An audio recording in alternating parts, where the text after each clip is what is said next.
Argentine football মহাতারকা Lionel Messi ফুটবলের সব অর্জনই শেষ করে ফেলেছেন। প্রায় 8টি ব্যালন ডিওর, চ্যাম্পিয়ন্স লিগের শিরোপা এবং বিশ্বকাপ সহ তার ক্যারিয়ারের সব সাফল্যই ধরা দিয়েছে। তবে ফুটবলের বাইরেও মেসির আরেকটি ভালোবাসা সাইক্লিং।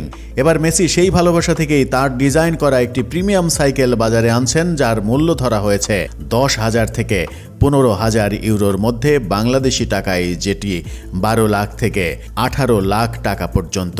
মেসির সাইক্লিংয়ের প্রতি আগ্রহ নতুন নয়। 2015 সালে ইনিওস ও ম্যানচেস্টার ইউনাইটেডের পরিচালক স্যার বেব ব্রেলসফোর্ড তাকে একটি team Sky Pinarello Dogma F8 cycle উপহার দেন। সেই সাইকেলের সঙ্গে ছিল তার নাম, জার্সি নম্বর এবং আর্জেন্টিনার পতাকা। এক্সক্লুসিভ সাইকেল এবার আনছেন বাজারে লিওনেল মেসি। স্প্যানিশ সংবাদ মাধ্যম রেভেলোর প্রতিবেদন বলছে, 2025 সালে বাজারে আনতে যাচ্ছেন বিশ্বমানের একজন সাইক্লিস্টের সঙ্গে যৌথভাবে ডিজাইন করা এই সাইকেল হবে অত্যন্ত আধুনিক এবং বিলাসবহুল। এটি সাইক্লিং প্রেমীদের জন্য একটি দুর্দান্ত সংগ্রহে পরিণত হবে বলেও বিশ্বাস সংবাদ মাধ্যমের।